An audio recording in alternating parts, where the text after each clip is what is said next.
parce qu'il est omniprésent, il est partout en même temps.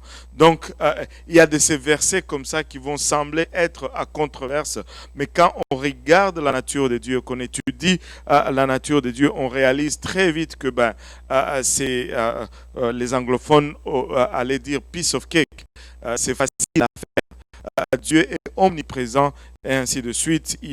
Dieu est omniscient, il connaît toutes choses. Dieu est esprit. Nous avons vu les caractères de Dieu et par la suite nous avons vu les noms de Dieu et nous avons parlé des attributs et par la suite nous avons commencé à voir cette révélation progressive du nom de Dieu. Nous avons vu comment à chaque nom que Dieu donnait, il y avait une révélation selon les circonstances ou les besoins et ainsi nous avons parlé des noms composés de Dieu et nous avons remarqué une tendance à toujours vouloir connaître le nom de Dieu. Quand Jacob a lutté avec l'ange, il lui a demandé quel est ton nom.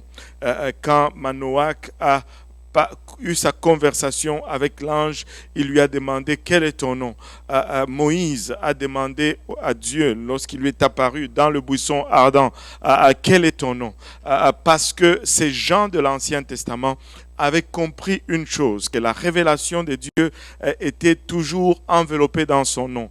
Et plus il connaissait, plus il connaissait le nom de Dieu, mieux il le connaissait. Bien sûr, nous, aujourd'hui, nous avons un système de nomination qui est aléatoire. On nomme les gens juste comme ça, sans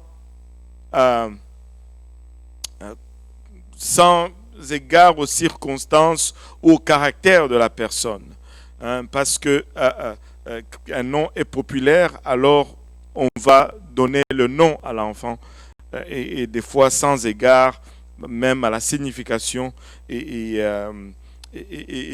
nous pouvons regarder aujourd'hui autour de nous et voir des noms qui sont donnés. On en a parlé la fois dernière de un africano ou africain qui était blanc italien ou de Barry White, mais qui est très très très noir, très foncé.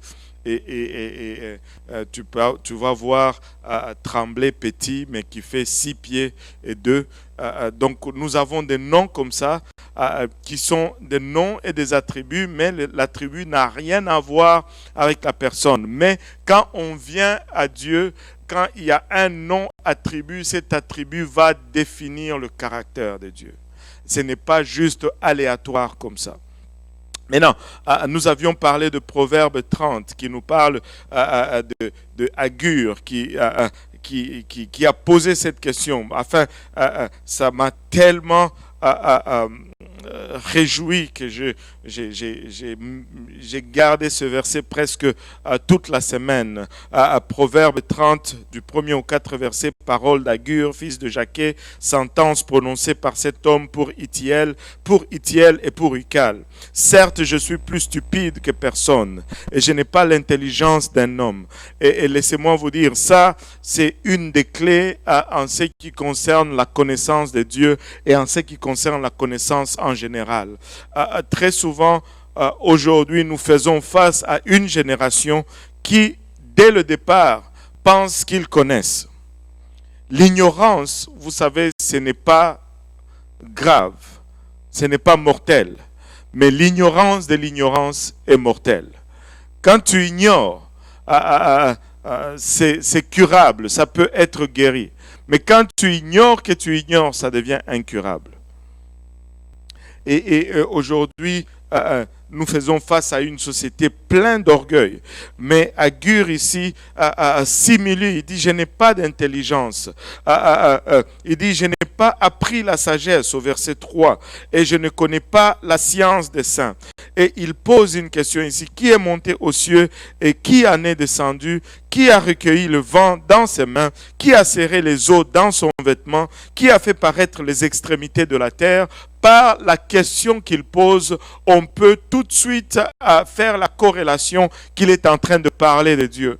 Parce que nul ne peut recueillir les vents dans ses mains. Nul ne peut serrer les eaux dans son vêtement. Nul ne peut faire paraître les extrémités de la terre si ce n'est le Dieu créateur. Il demande ici quel est son nom et quel est le nom de son fils. Le sais-tu? Et celui qui est monté aux cieux et qui en est descendu. Laissez-moi vous dire, Jean nous en parle dans Jean 3,13, nous dit personne n'est monté au ciel. Ça c'est le Seigneur Jésus-Christ qui parle. Si ce n'est celui qui est descendu du ciel, le Fils de l'homme qui est dans le ciel. Et même juste ces versets nous parlent de la divinité de Jésus-Christ et de son omniprésence en tant que Dieu. Il dit personne n'est monté au ciel. Si ce n'est celui qui est descendu du ciel. Donc, si celui qui est monté, c'est celui qui est descendu. Et il nous dit, il définit maintenant ce qui c'est celui-là. Il dit, le Fils de l'homme qui est dans le ciel. Pendant qu'il parle, il est dans le ciel. Ce verset fait le tour presque de tous les attributs de Dieu. Alléluia. Et Ephésiens 4:10 nous dit, c'est lui qui est descendu, c'est le même qui est monté au-dessus de tous les cieux afin de remplir toutes choses. Alléluia. Nous connaissons un seul qui est descendu, c'est Jésus. Nous le connaissons comme celui qui est monté et nous le connaissons comme celui qui a rempli toutes choses. Laissez-moi vous dire, ça parle de l'omniprésence de Dieu. Jésus est omniprésent parce qu'il est Dieu. C'est pourquoi il peut être en moi, en toi, en ceux qui sont à la maison, en ceux qui sont en Afrique. Et il peut être partout, maintenant, en même temps. Et Zacharie a prophétisé concernant le Seigneur Jésus-Christ. Zacharie, la Bible nous dit, prophétisa qu'une époque viendra où le Seigneur serait le roi de toute la terre. Et en ce jour-là, l'Éternel sera le seul Éternel. Que tout le monde dise le seul Éternel. Et son nom sera le seul nom. Que tout le monde dise le seul nom. Zacharie est en train de nous dire ceci. Nous avons connu Dieu sous plusieurs noms, selon nos besoins, selon nos circonstances. Mais il arrive un temps qu'on connaîtra vraiment la plénitude de son unité, de son unicité. Et on le connaîtra par un seul nom. Et ce nom-là sera unique. Ce nom-là sera à mesure de remplir de rencontrer tous nos besoins, d'exprimer, alléluia, la plénitude de qui il est. Et laissez-moi vous dire le nom final, le dernier nom, le nom au-dessus de tout autre nom, le nom révélé de Dieu dont Zacharie parle, c'est le nom de Jésus. Alléluia. Le nom de Jésus. Alléluia. Et c'est ce que nous allons regarder aujourd'hui, le nom de Jésus comme étant la deuxième partie de cette étude aujourd'hui. Alléluia. Quand la plénitude de temps est arrivée, alléluia, Dieu a finalement satisfait ses désirs ou cette attente de son peuple à vouloir savoir son nom. Quel est ton nom? Quel est ton nom? Quel est ton nom? Et finalement, Dieu rencontre le désir de son peuple. Il révèle finalement, il se révèle finalement lui-même dans toute sa puissance, dans toute sa gloire, à travers le nom de Jésus. Jésus est l'équivalent grec du nom hébreu dont la tradition qui est variée de fois est traduit comme Josué de fois. Et il y en a qui disent Joshua, Josué, mais Jésus c'est l'équivalent de cela. Et si on le regarde étymologiquement, Jésus signifie tout simplement, le nom hébreu c'est Yehoshua, qui signifie Yahweh sauveur ou Jéhovah sauveur, Yahweh notre salut ou Yahweh qui est le salut. Amen. Et nous pouvons voir ce nom à travers la Bible. Ce nom apparaît avant Jésus-Christ. Josué dont nous avons parlé dans Nombre 13, Ezra 2, on cite Josué, Actes 7, Exode 17, Hébreux 4, tout cela nous indique le nom de Josué qui est traduit par Yehoshua, qui signifie le salut ou Yahweh, notre salut. Et bien qu'il y a eu d'autres personnes, avez-vous déjà rencontré quelqu'un qui s'appelle Jésus aujourd'hui? Il y a, surtout chez les Espagnols, il y a plusieurs personnes qui portent le nom de Jésus. Mais je comprends leur désir de vouloir porter ce nom, mais personnellement, je ne me sens jamais inadéquat. Je ne pourrai jamais donner à mon fils le nom de Jésus. Ce nom est juste trop sacré. Il est juste trop haut. Mais il y a plusieurs Yehoshua dans la parole de Dieu. Et il y a des Jésus dans notre société, des gens qui s'appellent Jésus. Je me rappelle une fois, j'étais en train de faire une étude biblique et j'étais avec un de frères anglophones à mes débuts de la marche avec Dieu. On est allé à Pointe-Saint-Charles et là, il a pu avoir un rendez-vous, mais c'était une maison particulière. Et là, il m'a dit, viens, on va aller rencontrer cette personne, on va lui prêcher l'évangile. On est entré dans un bloc, on descend, on entre dans l'appartement du monsieur, on trouve un monsieur assis dans une chaise avec une robe qui avait un peu des motifs genre hébreu. Là. Déjà, si tu trouves un homme, un blanc, barbu, avec une robe, avec des motifs hébreux, ça fait déjà bizarre. Et là, on commence à parler et on lui parle de l'évangile, il nous écoute et puis il dit, vous faites bien de parler, mais bon, c'est bon ce que vous faites, mais vous pouvez, en d'autres termes, je ne me rappelle plus ces mots, prendre ça relax un peu parce que je suis déjà là, c'est moi Jésus. Et j'ai rencontré Jésus en personne. Alléluia. Il dit que c'est lui qui va amener la paix dans le monde. Authentique l'histoire. Il va amener la paix dans le monde et il va à partir d'une fleur de paix et il nous montre la fleur de paix. C'était une feuille de marijuana qu'il avait sur un tableau. Et laissez-moi vous dire, il y a toutes sortes de Jésus que vous pouvez rencontrer aujourd'hui. Mais bien qu'il y a des personnes qui portent ce nom de Jésus ou de Yehoshua, mais le Seigneur Jésus est le seul qui réellement s'est montré à la hauteur de ce nom. Il est le seul qui réellement peut produire le salut dans votre vie. Il est le seul qui réellement peut porter le nom et exercer ou démontrer l'attribut qui vient avec le nom.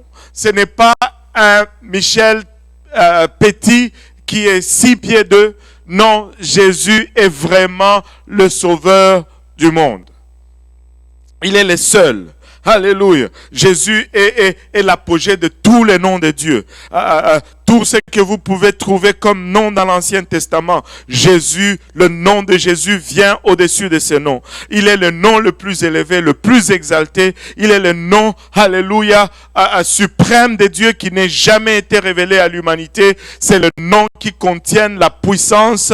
Nous chassons les démons au nom de Jésus. Nous obtenons le pardon des péchés au nom de Jésus. Nous avons nos provisions au nom de Jésus. La délivrance, nous l'avons au nom de Jésus.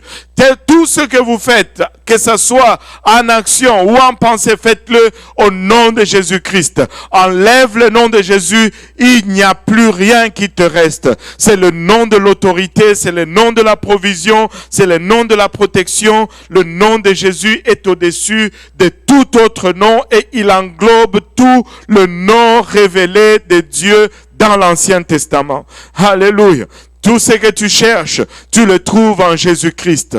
Tout ce que tu cherches, tu le trouves dans le nom de Jésus-Christ. C'est le nom qui fait trembler, alléluia, l'atmosphère, qui fait fuir les démons.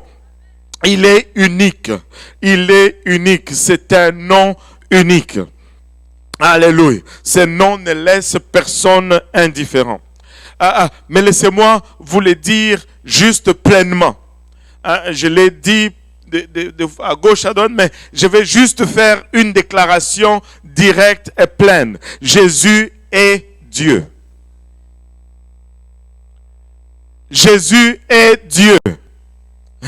Écoutez, même une simple lecture de la parole de Dieu ne peut pas nous faire passer à côté de cette connaissance. Jésus est Dieu. Regardez, juste ce verset, Colossiens 2, 9 nous dit, car en lui habite corporellement toute, que tout le monde dise toute la plénitude de la divinité. J'aime ce verset. J'aime ce verset. Il dit, en lui, Jésus, habitait toute la plénitude de la divinité corporellement. Écoutez, même si tu dis qu'il y a 3 personnes en Dieu, toute la plénitude habitait en Jésus-Christ. Même s'il y avait des divinités multiples, ils habiteraient toutes en Jésus-Christ. C'est ce que ce verset nous dit. Tout ce qu'il y a, j'ai toujours dit de ce verset que c'est l'unicité à la puissance 3, l'unicité au cube. Regardez, Paul pouvait nous dire tout simplement car en lui habitait corporellement la divinité et ça allait être correct. Parce que quand tu dis divinité, tu fais référence à tout ce qu'il y a comme attribut et nature de Dieu. Tout ce qu'il y a de Dieu, c'est ce qu'on appelle divinité. Et si Paul nous disait tout simplement que en lui habite corporellement la divinité, ça serait assez déjà suffisant. Mais avant divinité, il ajoute plénitude. Juste pour être sûr que rien n'est laissé au hasard. Et il aurait pu dire en lui habite la plénitude de la divinité, ça serait l'unicité au carré. Mais il est allé plus loin. Il dit en lui habite corporellement toute. Il ajoute toute. Avec plénitude, il n'a pas besoin de toute. Parce que toute, c'est déjà la plénitude. Et la plénitude, c'est toute. Si j'ai mangé la plénitude de la tarte, j'ai mangé toute la tarte. Allô? Mais Colossiens 2, 9 nous dit car en lui habite corporellement toute la plénitude de la divinité et ceci devait être assez pour clore tous les débats. Mais nous sommes des gens d'argument, n'est-ce pas? Alléluia. Nous sommes des gens d'argument. Et la Bible nous donne preuve après preuve, témoignage après témoignage, verset après verset, confirme que c'est Jésus que nous voyons, c'est Jésus que nous invoquons, c'est Jésus que nous aimons. Il n'est pas juste un simple prophète, il n'est pas juste un simple envoyé, il n'est pas juste un simple fils, il est Dieu manifesté dans la chair. Regardons-le d'abord par l'Ancien Testament. La Bible est divisée en 2 parties, l'Ancien et le Nouveau Testament. Regardons-le par l'Ancien Testament. Commençons par l'Ancien Testament. L'Ancien Testament témoigne que Jésus est Dieu.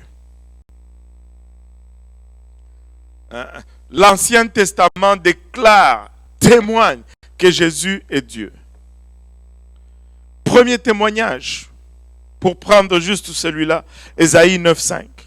Ésaïe 9.5, c'est un autre verset que si tu le lisais tout simplement, à lui tout seul, serait suffisant pour te prouver ou te convaincre que Jésus-Christ est Dieu. Car un enfant nous est né, un fils nous est donné, et la domination reposera sur son épaule. De quel enfant sommes-nous en train de parler ici? C'est qui cet enfant? Je ne vous entends pas. Alléluia, c'est Jésus. Alléluia, cet enfant, c'est Jésus. Alléluia. Et maintenant, si Ésaïe nous dit que cet enfant qui va nous être né, la domination reposera sur son épaule. On l'appellera admirable. Qui est admirable? Conseiller. Qui est conseiller? Dieu puissant. Qui est Dieu puissant? Père éternel. Qui est Père éternel? Prince de la paix. Qui est Prince de la paix? Cet enfant qui nous est né, il est en même temps admirable, il est en même temps conseiller. Cet enfant est Dieu puissant. Alléluia. Jésus était Dieu manifesté dans la chair. Il était Dieu dans sa plénitude. Il n'était pas un tiers, ni un demi, ni un quart de Dieu. Il était la plénitude de la divinité. Il n'était pas Dieu junior ou juste le Fils de Dieu. Non, il était Dieu manifesté dans la chair. Alléluia. Le Fils et l'enfant ici parlent de sa nature humaine. Jésus avait une double nature. Il était à 100% homme, mais il était également à 100% Dieu. Ésaïe 9,5 est l'une des preuves les plus puissantes qui nous démontre que Jésus-Christ est Dieu. Le terme enfant ou fils ici se réfère tout simplement à l'incarnation. Dieu s'est incarné, Dieu s'est fait chair. Regardez le deuxième témoignage. Ésaïe a prophétisé que le Messie serait appelé Emmanuel. Alléluia. Et ça, c'est un nom du Seigneur que nous n'utilisons pas très souvent. Il nous dit, cet enfant qui est né va être appelé Emmanuel. Ésaïe 7, verset 14. C'est pourquoi le Seigneur lui-même vous donnera un signe. Voici, la jeune fille deviendra enceinte. La jeune fille ici signifie littéralement vierge. Parce qu'en ce temps-là, la jeune fille était toujours vierge. Amen. Bon, on va parler du mariage une autre fois. La jeune fille deviendra enceinte. Elle enfantera un fils et elle lui donnera le nom d'Emmanuel. Regardez, Ésaïe 7, 14 ne nous donne pas la signification d'Emmanuel ici.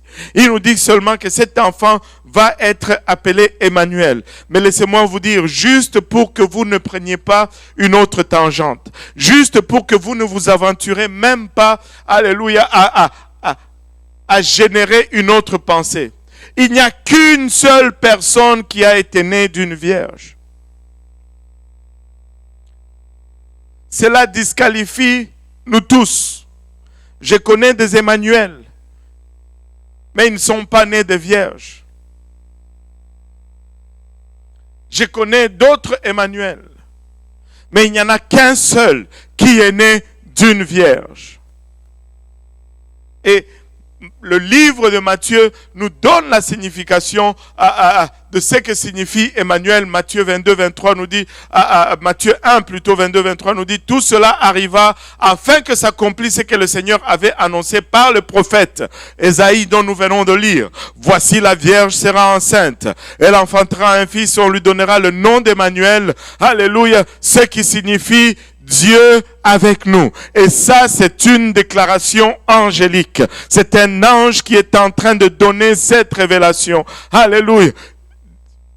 Le nom d'Emmanuel signifie Dieu avec nous. Le nom d'Emmanuel ne signifie pas Fils de Dieu avec nous. Le nom d'Emmanuel signifie Dieu avec nous. C'est Jésus qui était avec nous, était Dieu lui-même qui est venu à notre secours. Il n'était pas resté sur le trône et qu'il a envoyé son Fils pour venir payer le prix. Il est venu lui-même. Alléluia. Il est venu lui-même. Alléluia. Il s'appelle Emmanuel. Alléluia. Dieu avec nous.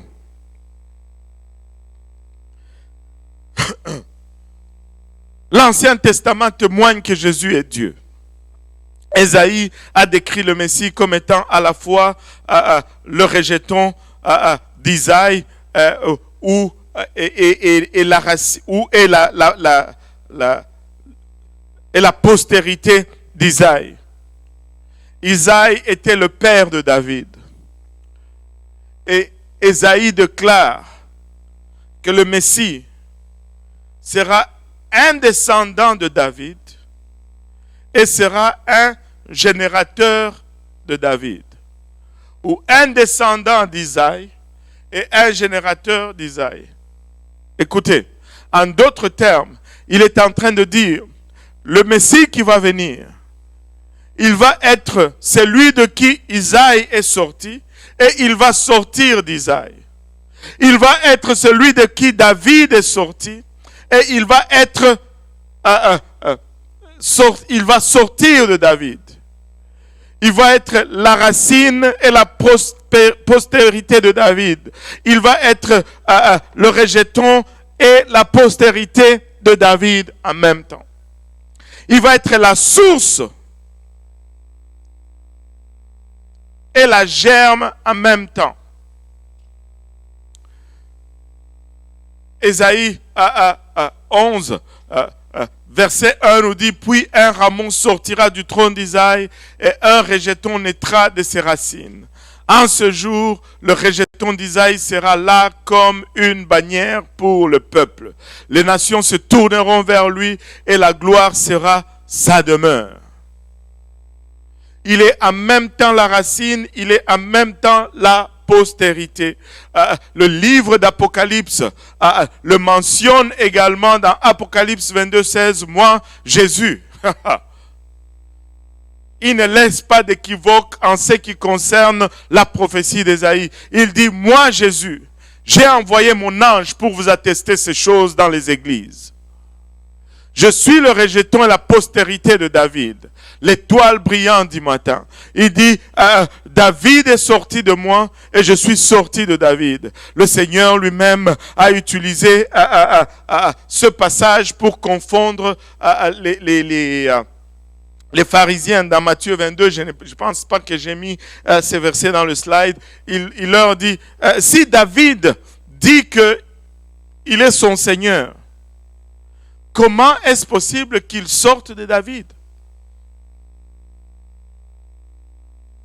Écoutez, comme Dieu, il est la racine de David, mais comme Messie, il est la descendance de David. Il a créé David et il a utilisé David pour se faire une chair, alléluia, pour descendre de David. Alléluia, en tant qu'esprit, il a créé David, en tant que chair, il est né de David.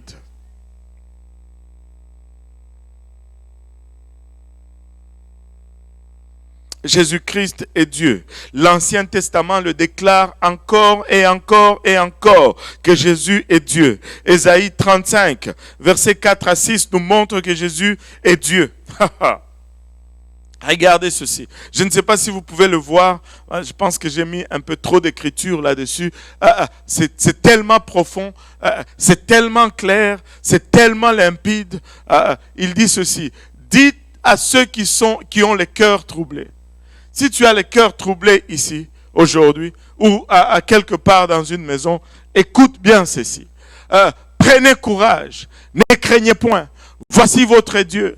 La vengeance viendra, la rétribution de Dieu.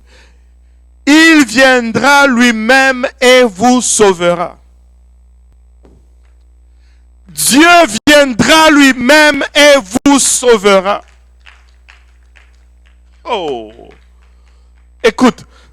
Si tu ne le vois pas, c'est parce que tu ne veux pas le voir. Si tu ne le vois pas, c'est parce que tu choisis de ne pas le voir. Il viendra lui-même et vous sauvera. Regardez ce qui suit. Alors s'ouvriront les yeux des aveugles, s'ouvriront les oreilles des sourds. Alors le boiteux sautera comme un cerf. Je me rappelle d'un passage où Jésus, en début de son ministère, il est entré dans le synagogue. Il ouvre le livre d'Ésaïe. Il dit, les yeux des aveugles s'ouvrent, les boiteux marchent. Eh bien, c'est temps est arrivé, savez-vous pourquoi? Parce que Dieu est venu pour nous sauver. Oh, Shatarayaota. Il est venu pour nous sauver. Il est venu lui-même. Il n'a pas envoyé un second ou un subalterne ou un enfant. Il est venu lui-même pour payer le prix de notre rachat. Jésus est Dieu manifesté dans la chair. Ça me donne envie de danser. Je ne sais pas pour vous, mais si l'unicité ne t'excite pas, je ne sais pas ce qui peut t'exciter. Si l'idée que le Dieu créateur de l'univers soit descendu à ton niveau pour te racheter ne t'excite pas, laisse-moi te dire, alléluia, nous devons... Oh, Shanda. Alléluia, alléluia. Il viendra lui-même. Ésaïe 40 déclare qu'une voix criera dans le désert. Préparez au désert le chemin de l'Éternel. Préparez au désert le chemin de... Aplanissez dans les lieux arides une route pour... Et Jean-Baptiste a réalisé cette prophétie. Jean-Baptiste a accompli cette prophétie. Matthieu 3:3 nous déclare Jean est celui qui avait été annoncé par Ésaïe. On n'a même pas à réfléchir, on n'a même pas besoin, alléluia, d'une révélation, on n'a même pas besoin, alléluia, qu'on entende une voix du ciel. C'est écrit noir sur blanc. Remets-moi un peu la slide avant. Ésaïe 40 verset 3. Une voix crie, préparez au désert le chemin de l'Éternel. Aplanissez dans les lieux arides une route pour notre Dieu. Et quand tu regardes notre Dieu là, c'est Yahweh. Ce n'est pas n'importe quel nom. Alléluia. C'est le Dieu de l'Ancien Testament, le seul et l'unique Dieu d'Israël. Alléluia. Et Matthieu nous dit que Jean est celui de qui Ésaïe est en train de parler. Alléluia. Le prophète, lorsqu'il dit, c'est ici la voix de celui qui crie dans le désert, préparez le chemin du Seigneur, aplanissez ce sentier. Alléluia. Et Jean est venu préparer le chemin de Jésus. Je n'ai pas eu le temps de le faire, mais je ne sais pas si quelqu'un peut... Vous connaissez la Bible de témoins de Jéhovah. Ils ont, ça s'appelle comment? Nouveau Monde, édition du Nouveau Monde. Est-ce que quelqu'un peut nous trouver cela rapidement, les recherchistes? Sortez-moi Matthieu 3:3 dans le Nouveau Monde. Je pense que c'est le Nouveau Monde. Ça s'appelle le Nouveau Monde, n'est-ce pas? Et même eux qui renient que Jésus est Dieu, dans leur traduction de la Bible, ils en ont échappé une. Ils en ont échappé une. Est-ce que quelqu'un l'a trouvé? Je sais que vous n'avez pas la Bible des témoins de Jéhovah et je vous applaudis pour cela. Mais, oui, voilà. Ça, c'est Matthieu. Voilà.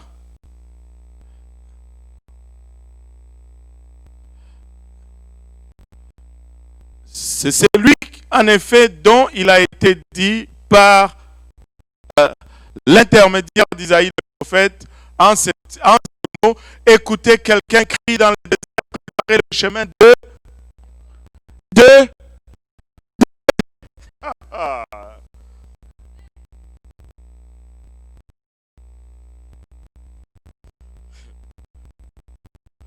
Ils l'ont traduit correctement. Préparer le chemin de Yahweh. Le mot éternel, c'est Yahweh. Et ils l'ont traduit Jéhovah. Et ils disent que Jean-Baptiste, lui, regardez, en ce jour-là, Jean le Baptiste vint prêcher dans le désert de Judée, disant, répentez-vous, car le royaume des cieux s'est rapproché. Ça, c'est la Bible des témoins de Jéhovah. Et ils disent, c'est celui en effet dont il a été parlé par l'intermédiaire d'Isaïe, préparé. Ils vont te dire que Jean-Baptiste, oui, il est venu préparer le chemin de Jésus, mais je ne sais pas Jéhovah, alors que c'est écrit noir sur blanc que Jésus, c'est Jéhovah dans leur propre Bible. Maman Nangaï. Alléluia. Jésus est Dieu. Jésus est Dieu manifesté dans la chair.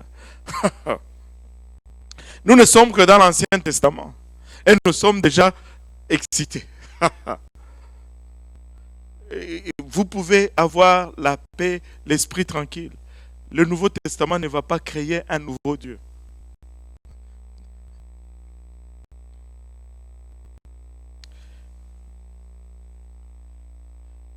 Regardons encore juste un dernier verset, une autre preuve. Michée 5 nous prouve que le Messie, c'est Dieu. Vous savez, quand tu écoutes les Juifs, quand ils parlent du Messie, très souvent, ils ont cette notion et cette connaissance que le Messie, c'est Dieu. Mais regardez Michée 5, le tout premier verset nous dit « Et toi, Bethléem, Ephrata ». Jésus est sorti de Bethléem, petite entre les milliers de Judas. J'avais lu comment on dit, les gens qui argumentent et qui discutent souvent, ils disaient une fois que on ne peut même pas découvrir Bethléem, n'a jamais été prouvé historiquement. Et finalement, ils ont trouvé des fragments, des ruines. Écoutez, la Bible tient toujours. Bethléem, Ephrata, petite entre les milliers de Judas, de toi sortira pour moi celui qui dominera sur Israël, c'est-à-dire le Messie. Mais regardez ce qui suit. Et dont l'origine remonte aux temps anciens. Il n'a pas commencé, il n'a pas pris naissance seulement dans le ventre de Marie. Alléluia. Son origine remonte aux temps anciens, au jour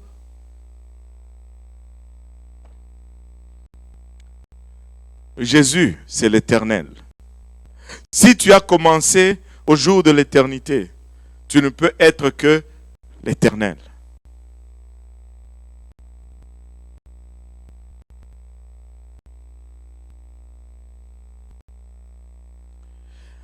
Ainsi, nous pouvons déclarer avec certitude que l'Ancien Testament témoigne de la plénitude, de la pleine divinité de Jésus-Christ. L'Ancien Testament témoigne que Jésus est Dieu. Il n'était même pas encore né. Et ces versets étaient écrits. Il n'était même pas encore conçu que prophètes à travers le temps ont dû écrire ces lignes. Et nous pouvons regarder à Jésus avec assurance et démontrer par les écrits qui le précèdent qu'il est le Dieu Tout-Puissant manifesté dans la chair. Mais bien sûr, nous pouvons dire tout haut que nous vivons en 2020, nous ne vivons pas en moins 2020.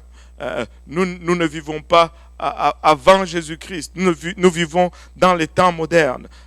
Qu'en est-il du Nouveau Testament? Est-ce que le Nouveau Testament peut-il nous donner cette même assurance que Jésus est Dieu? Regardez, le Nouveau Testament, nous allons le regarder verset après verset. Une des confessions les plus fortes et le plus profond, le plus direct, c'est la déclaration de Thomas dans Jean 20, 28. Thomas était, nous l'appelons aujourd'hui Thomas les douteurs, c'est lui qui a douté. Pourquoi? Parce que Thomas n'était pas là lors de la première apparition de Jésus-Christ à ses disciples. Le Seigneur est apparu à ses disciples, mais Thomas n'était pas là. Et quand on lui a dit, le Seigneur nous est apparu, il a dit, je ne crois pas. Si je ne mets mon doigt dans ses plaies et que je ne mette ma main dans ses côtés pour voir la blessure avec la lance, je ne croirai pas qu'il est ressuscité. Laissez-moi vous dire, pour ceux qui croient que Jésus n'était pas mort, en tout cas ses disciples l'ont vu mourir et ils ne croyaient pas qu'il était ressuscité, à moins qu'ils ne le voyaient vivant. Il y a une théorie qui dit que Jésus n'était pas mort. Et j'étais très jeune encore une fois, dans le Seigneur, nous sommes partis pour un deuil dans la ville de Québec. Laissez-moi vous dire, dans les deuils, tu rencontres toujours des personnages, des fois, avec des conceptions étranges. Et on était là, on était en train de parler, et ce type qui paraissait très... qui était très éloquent, j'étais vraiment à mes débuts dans le Seigneur. Je ne connaissais pas beaucoup aussi bien les Écritures que maintenant. Et cette personne a commencé à dire que bon, Jésus n'était pas vraiment mort. Il avait juste perdu connaissance. Et il dit que si tu regardes les choses que Jésus faisait, les miracles qu'il faisait, enfin, il les a appris en Égypte. Quand il était petit et que Hérode voulait le tuer, Marie et Joseph ont pris fuite pour aller se cacher en Égypte. Et c'est là qu'il a appris toute cette science et ainsi de suite. Et c'est bizarre, aujourd'hui, la Bible nous démontre que déjà à 12 ans, Jésus était retourné dans sa Judée natale. Donc, un enfant de 12 ans aurait appris toutes ces sciences dans le pays d'Égypte. Déjà là, ça ne concorde pas. Et il dira par la suite que bon, lorsqu'il a été crucifié, il n'était pas mort à la croix. Mais on l'a descendu, il était tout simplement évanoui. Et là, on l'a mis dans une tombe et on a mis la pierre dessus. Mais c'est la fraîcheur de la grotte là où on l'a placé qui l'a réveillé. Tu sais, ça peut sembler raisonner ou réfléchir, mais c'est tellement nul, même scientifiquement parlant. Quelqu'un qui a subi, vous savez, avant qu'il ne soit crucifié, le Seigneur a passé presque 48 heures sans dormir. Il a été flagellé d'une façon la plus cruelle. Il a été suspendu à la croix pendant des heures. On a percé ses côtes et l'eau et le sang est sorti, ce qui est signe qu'il ne restait presque plus de sang dans son corps. Même admettons qu'il n'est pas mort, qu'on sort ce corps, qu'on le mette dans une grotte et qu'on ferme la tombe. Premièrement, l'humidité qui est là et cette manque de lumière en fait un endroit propice pour le développement des bactéries. Donc si la croix ne l'a pas tué, les bactéries vont le finir là dans la tombe. 3 jours dans la tombe sans manger, étant blessé, sans soins, sans lumière, écoutez, il serait déjà fini là. Et après, il se lève 3 jours sans manger, sans flagellé et tout, qu'il se lève et qu'il bouge une pierre pour se... Waouh, ça c'est un surhomme comme pas possible. Ça vient de le diviniser là, tout de suite là. C'est pas un homme, c'est un surhomme. Un homme ne peut pas accomplir un tel exploit après avoir subi ce que...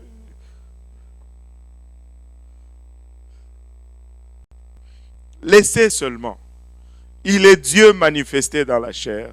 Il est mort à la croix. Alléluia. Et il est ressuscité 3 jours après. Et Thomas, ayant manqué cette première visite, il dit, moi, si je ne veux pas croire. Et là, vu qu'on lui a dit que Jésus est venu à l'église le dimanche, lui, il avait manqué ce dimanche-là. Le dimanche suivant, il n'a pas manqué. Hein. Il était à l'église. Ne manquez pas le service. Jésus peut apparaître. Alléluia. Et là, finalement, Thomas était à l'église et Jésus apparaît. Il lui dit, Thomas, viens, avance ton doigt. Mets ton doigt ici. Et remarquez qu'il n'était pas là quand Thomas disait cela. Amen. Mais il est omniscient. Il est omniprésent. Il n'était peut-être pas là avec son corps, mais son esprit divin était là et il était en train de l'entendre. Alléluia. Il a entendu exactement ce que Thomas a dit. Il dit, Thomas, mets ton doigt ici. Mais avance ta main. Mets là ici. Et crois. Alléluia. Parce qu'il y en a d'autres qui vont venir et qui vont croire. Et Thomas, en voyant cela, il ne pouvait pas il était ébloui. Et la seule chose qui est sortie de sa bouche, Thomas lui répondit, mon Seigneur et mon Dieu.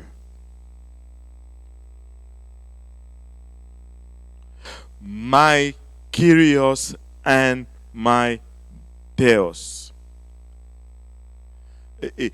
Il a utilisé vraiment le mot Dieu. Théos. Mon Seigneur et mon Dieu. Et Jésus lui dira, parce que tu vois, tu crois.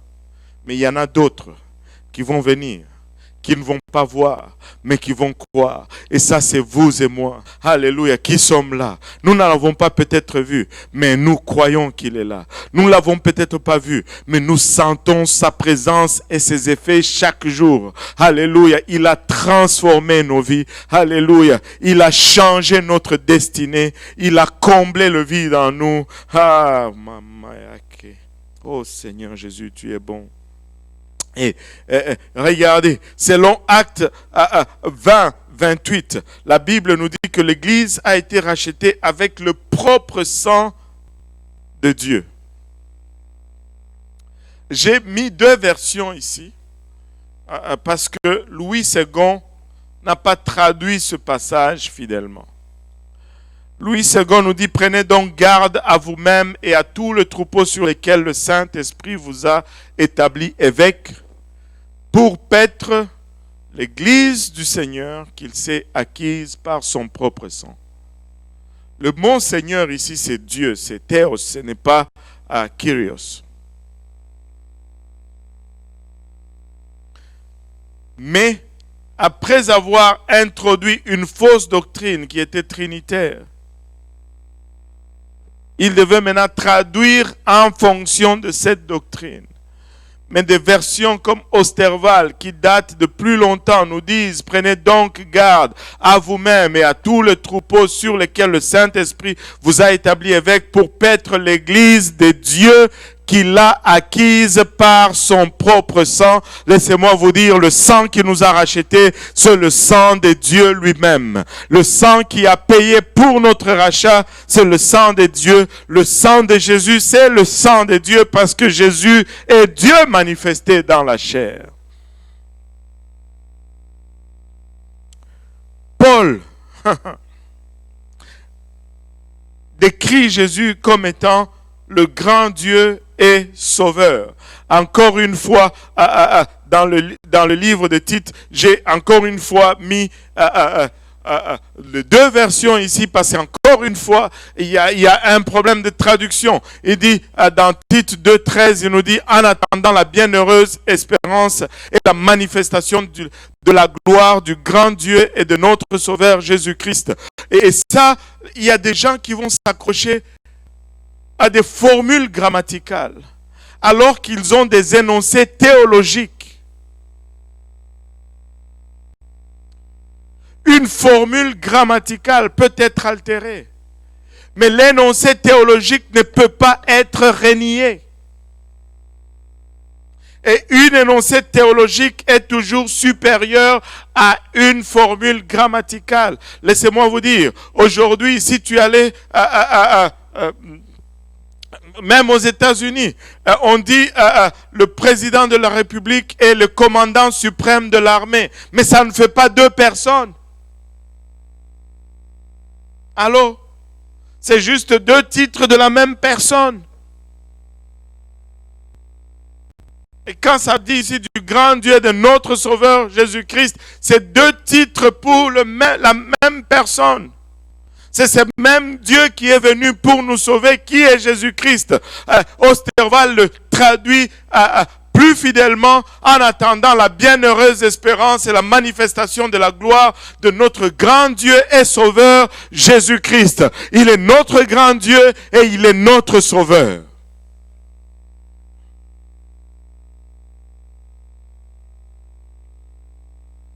Paul nous dit dans 1 Corinthiens 3 que nos temples sont, nos corps sont le temple de Dieu, n'est-ce pas? Ne savez-vous pas que vous êtes le temple de Dieu Qu'est-ce que ça veut dire que nous sommes le temple de Dieu?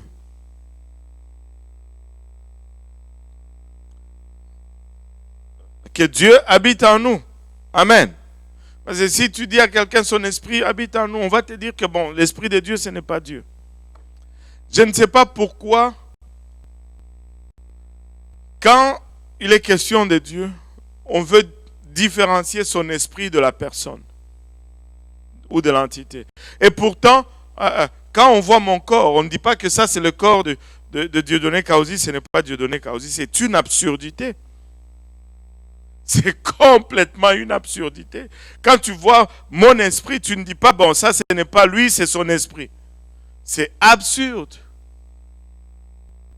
C'est d'une absurdité. L'Esprit de Dieu, c'est Dieu. Amen. Alléluia. Regardez. Il dit, ne savez-vous pas que vous êtes le temple de Dieu et que l'Esprit de Dieu habite en vous? Parce que vous êtes le temple de Dieu, Dieu habite en vous. Si quelqu'un détruit le temple de Dieu, Dieu le détruira. Ça, c'est un passage très puissant en ce qui concerne la sanctification. Nous pensons que la sanctification est juste des préceptes. Non, non, non, non. Si nous ne respectons pas ce temple, Dieu va nous détruire. Car le temple de Dieu est saint. Oh. Et c'est ce que vous êtes. Et Ephésiens 3, 17 nous dit, en sorte que Christ habite dans vos cœurs par la foi, en fait qu'étant enraciné et fondé dans l'amour. Dieu habite en nous, Christ habite en nous, donc on a deux colloques en nous, s'ils sont deux personnes. Laissez-moi vous dire, le Messie, c'est Dieu. Jésus, c'est le Messie. Donc Jésus, c'est Dieu, qui est venu lui-même pour nous sauver.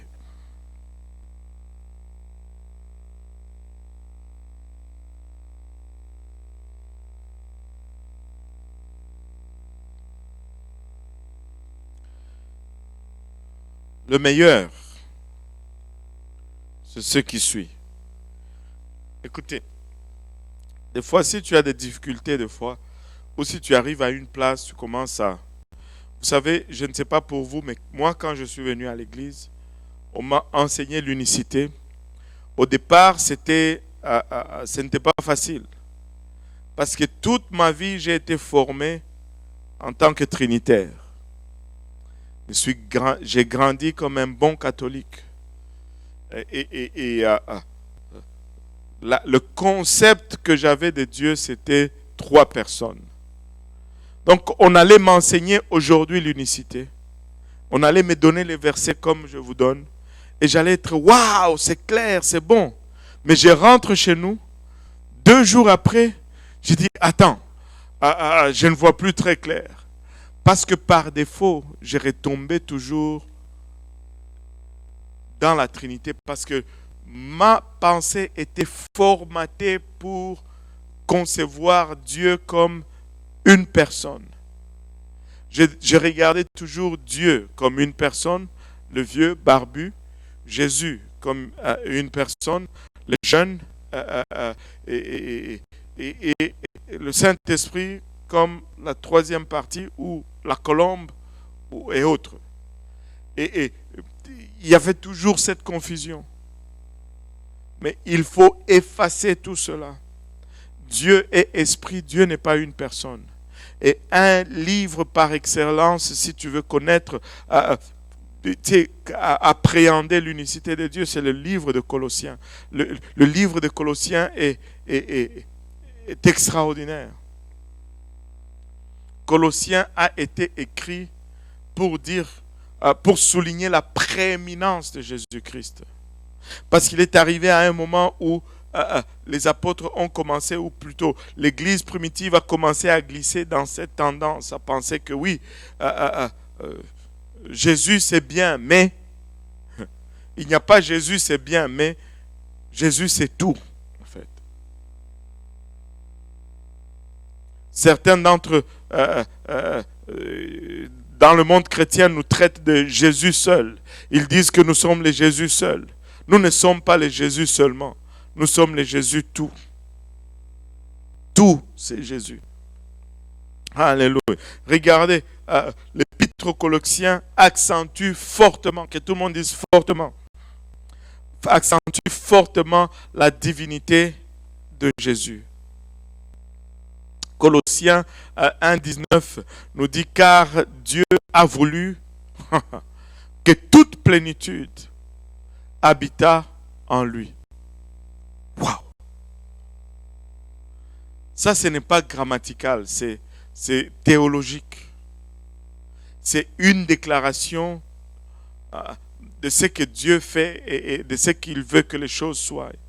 Car Dieu a voulu que toute plénitude habita en lui. Regardez Colossiens 2,9 que nous avons parlé en début, car en lui habite corporellement toute la plénitude de la divinité. Il continue même en disant au verset 10, vous avez tout pleinement en lui. Et le tout ici, il est en train de parler. Il n'est pas en train de parler de diverses choses. Il est en train de parler de la nature divine de Dieu. Il vient de dire que toute la plénitude habite en lui et vous avez tout en lui. En d'autres termes, tout ce qu'il y a comme nature, attribut de Dieu, vous avez tout cela en Jésus-Christ. Il est le chef de toute domination et de toute autorité. Selon ces versets, Jésus n'est pas seulement une partie de Dieu, mais la totalité de Dieu réside en lui. S'il y avait plusieurs personnes dans la divinité, selon Colossiens 2,9, toutes ces personnes allaient habiter en Jésus-Christ. Allô? Tu n'aurais pas besoin d'aller chercher quelconque personne ailleurs. S'il y avait Père, Fils et Saint-Esprit dans la divinité, Père, Fils et Saint-Esprit allaient résider en Jésus-Christ selon Colossiens 2,9. Et c'est pourquoi il est le Père, il est le Fils et il est le Saint-Esprit lui-même, parce que le Père, le Fils et le Saint-Esprit demeurent en lui.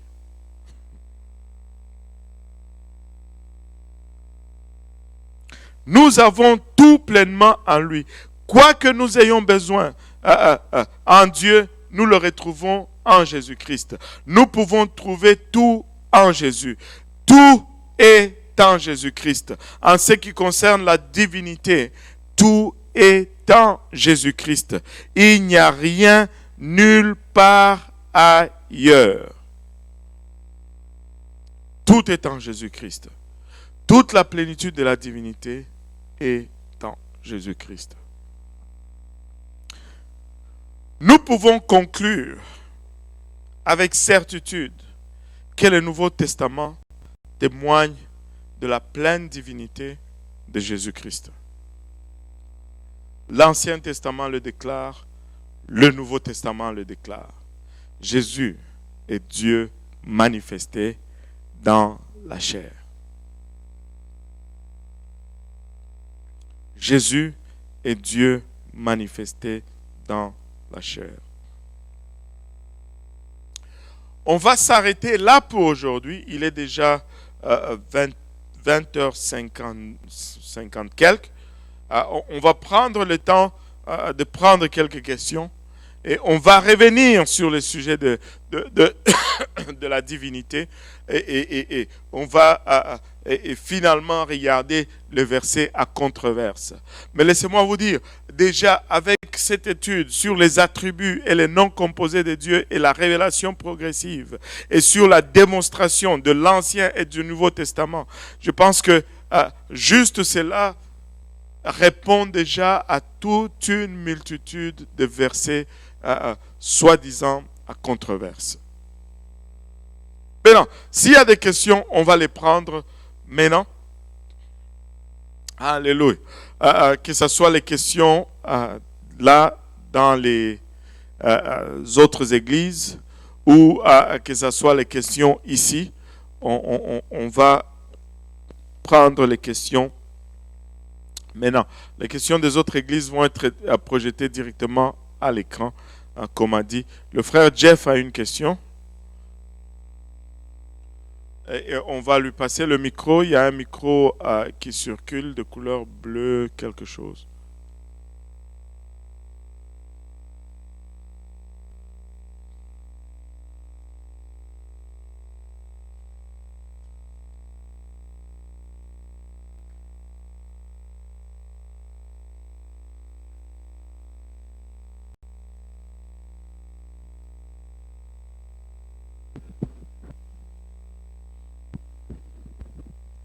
Pasteur, Oui.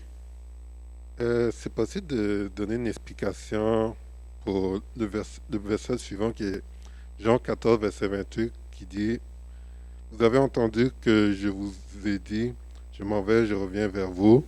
Si vous m'aimiez, vous vous réjouirez de ce que je vais au Père, car le Père est plus grand que moi.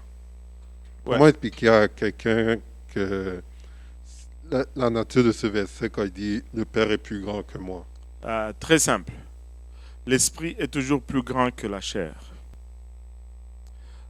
Quand on fait, littéralement, quand tu regardes la parole de Dieu, euh, tu peux faire cet exercice.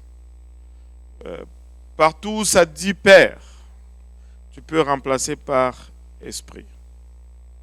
Partout où ça dit Fils, tu peux remplacer par chair.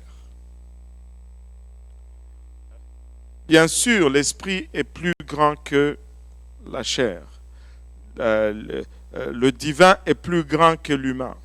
Et Jésus peut nous parler comme un humain. Il peut nous parler comme homme. Et j'avais donné cette illustration la fois dernière. En tant qu'homme, il avait faim. Mais en tant que Dieu, il pouvait nourrir une multitude avec 5 pains et 2 poissons. Des fois, il va agir comme un homme. Des fois, il va agir comme Dieu. Et il a ses prérogatives. Parce qu'il est à 100% homme, personne ne peut lui interdire ou lui refuser d'agir comme un homme. Jésus dormait, mais le Saint d'Israël ne dort point. Amen. Donc, quand il dit je m'en vais vers le Père est plus grand que moi, c'est tout simplement que il retourne à l'esprit et l'esprit est supérieur à la chair. La chair sera toujours inférieure. À la croix, Jésus est mort. La chair est morte, mais l'esprit n'est jamais mort à cette croix. La réponse à cette question, c'est juste tout simplement la double nature du Seigneur Jésus-Christ. Et sa nature divine est supérieure à sa nature humaine. Oui.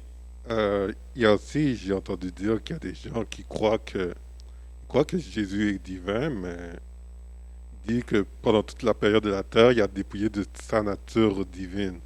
Moi, Pardon? il y a des gens qui croient que oui, il Il est s'est divin. dépouillé de sa nature divine. Oui, pendant toute sa période sur terre. Moi, j'essaye de comprendre. Non. Et je vais te dire pourquoi. Tu as une preuve tangible que quand Jésus est devenu, quand Dieu s'est incarné dans Jésus-Christ, il n'a pas perdu sa divinité. Dieu n'a pas cessé d'être omniprésent. Dieu n'a pas cessé d'être omniscient. Jésus pouvait regarder à quelqu'un et lui dire tes péchés sont pardonnés. S'il avait perdu sa nature divine, il ne pouvait pas pardonner le péché parce qu'un homme ne peut pas pardonner le péché. Seul Dieu peut pardonner le péché. Et Jésus pouvait lire la pensée des gens. S'il avait perdu la nature divine, il ne pouvait pas lire les pensées des gens parce que seul Dieu peut lire les pensées de quelqu'un. Il était en même temps Dieu et en même temps homme. Il n'a pas cessé d'être Dieu, pas un seul moment. Pas un seul moment.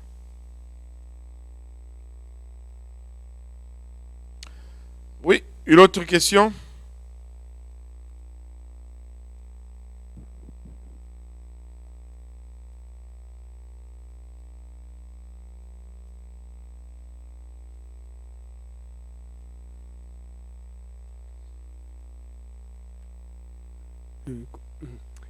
Question. Oui. Matthieu 28, 19. Mhm. Pourquoi est-ce que ça ne justifie pas la Trinité? C'est très simple. Matthieu 28, 19, si on peut le mettre même au tableau, à l'écran. Matthieu 28, 19 ne justifie pas la Trinité parce que, premièrement, la Trinité signifie, tu sais, même le concept même de la Trinité ne tient pas debout. La Trinité signifie qu'il y a trois personnes en Dieu. Ça veut dire trois divinités en Dieu. Allez, faites de toutes les nations des disciples, les baptisant au nom. Pourquoi ça ne justifie pas la Trinité? Premièrement, parce qu'il n'y a pas de personne dans ce verset.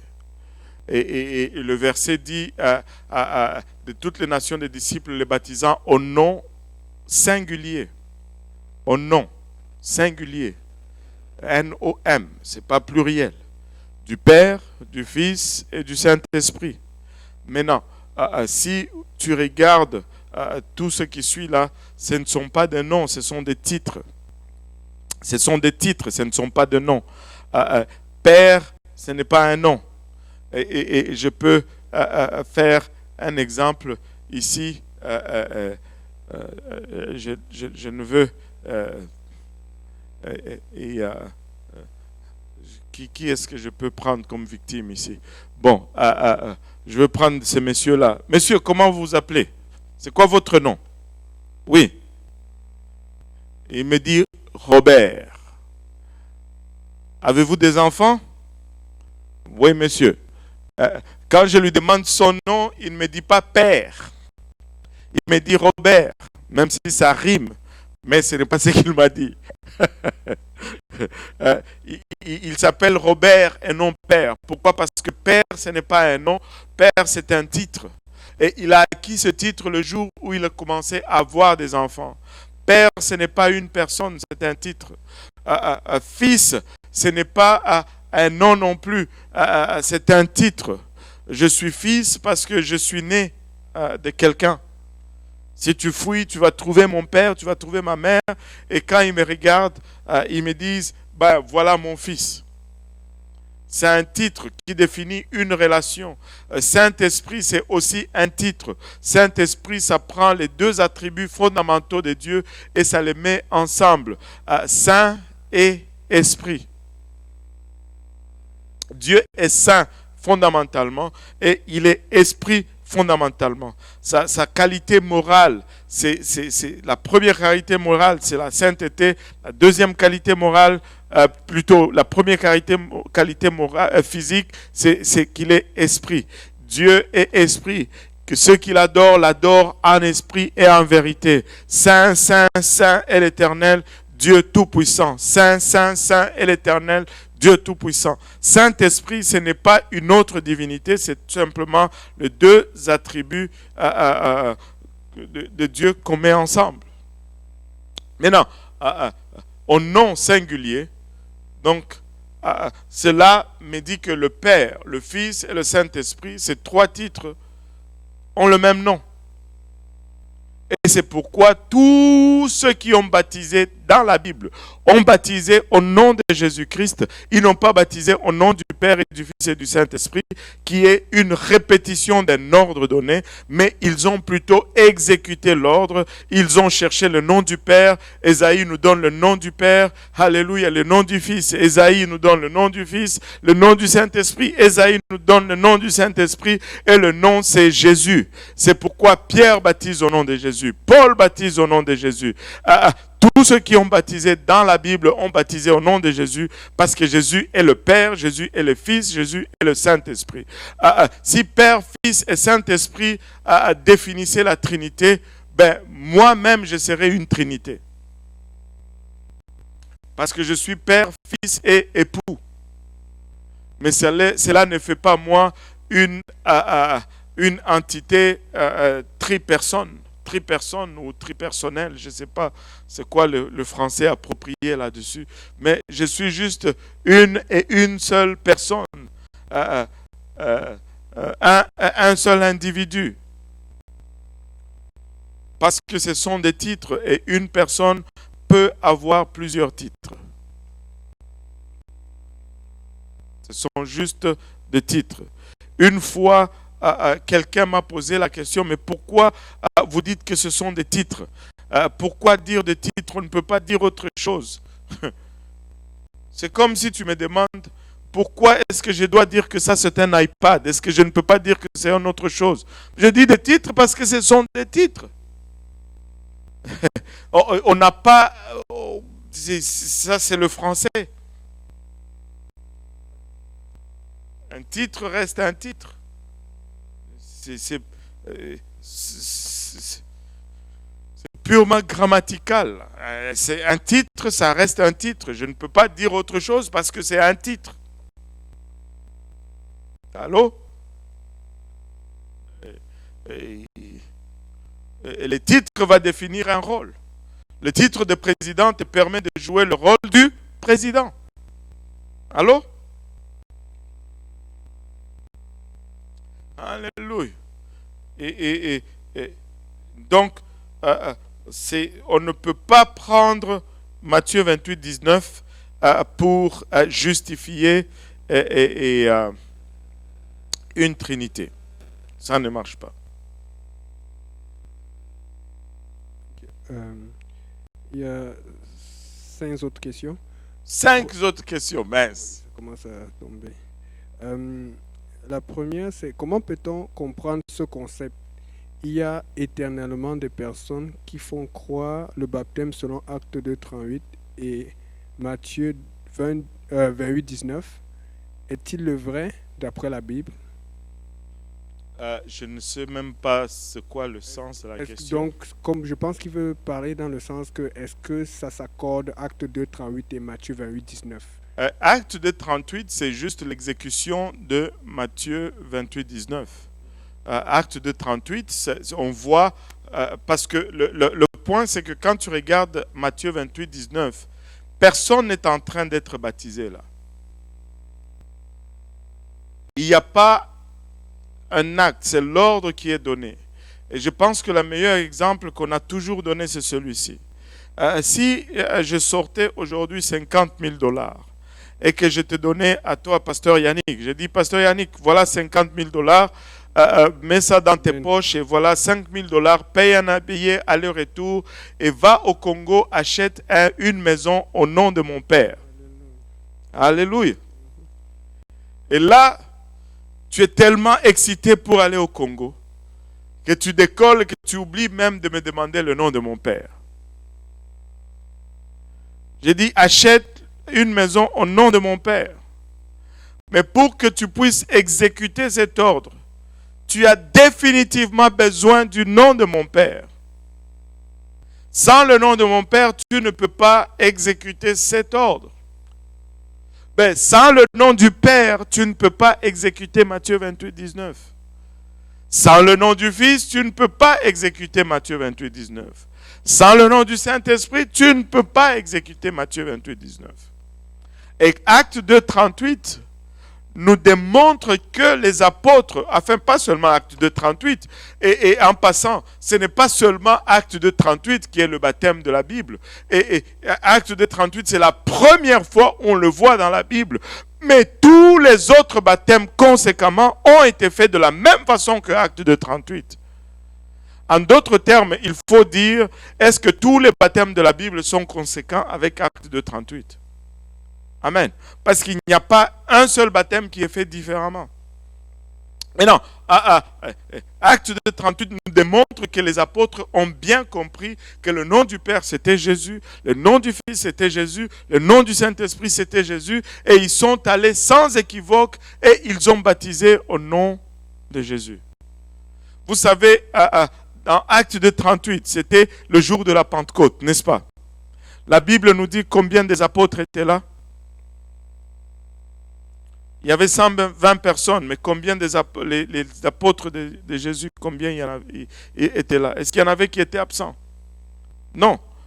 Tous les 11 étaient là. On avait remplacé Judas par la suite pour dire 12. Mais les 11 étaient là. Matthieu, était-il là? Oui. Alors, si Matthieu était là et que Pierre se lève et dit « Baptisez au nom de Jésus », Matthieu qui a écrit Matthieu 28, 19, au fait, même Matthieu 28, 19 a été écrit après le jour de la Pentecôte. Et il n'a pas écrit pour corriger ce que Pierre a fait. Il a écrit pour confirmer ce que Pierre a fait. Il ne s'est pas levé, Matthieu ne s'est pas dit « Oh, non, non, non, non, non, Pierre, tu t'es trompé. » Le Seigneur avait dit au nom du Père et du Fils et du Saint-Esprit. Pierre allait le regarder et dire « Dors. T'as pas entendu Thomas? Il a appelé Dieu. C'est lui le Père, c'est lui le Fils et c'est lui le Saint-Esprit. Et le seul nom, c'est Jésus. » Donc Matthieu 28, 19, Acte 2, 38, c'est l'exécution de Matthieu 28, 19. Matthieu 28, 19, c'est l'ordre, c'est l'énoncé.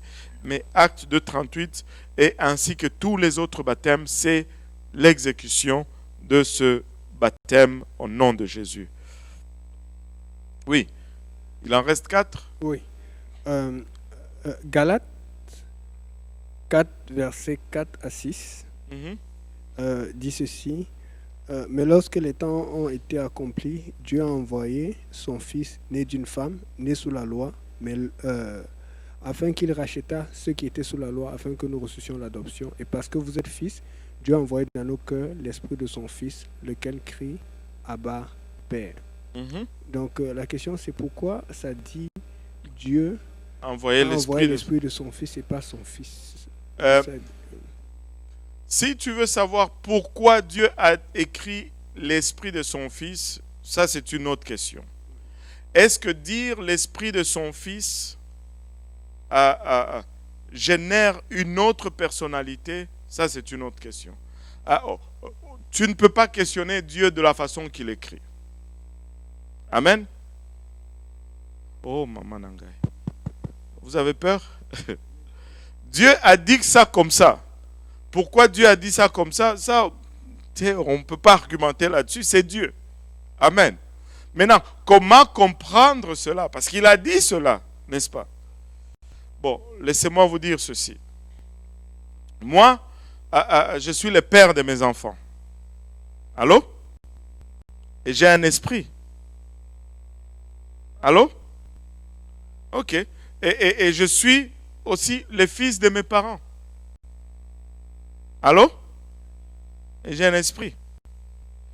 Est-ce que l'esprit de père, je vais prendre David. Mon fils s'appelle David, mon père s'appelle Mutombo. Est-ce que l'esprit du père de David est différent de l'esprit du fils de Mutombo?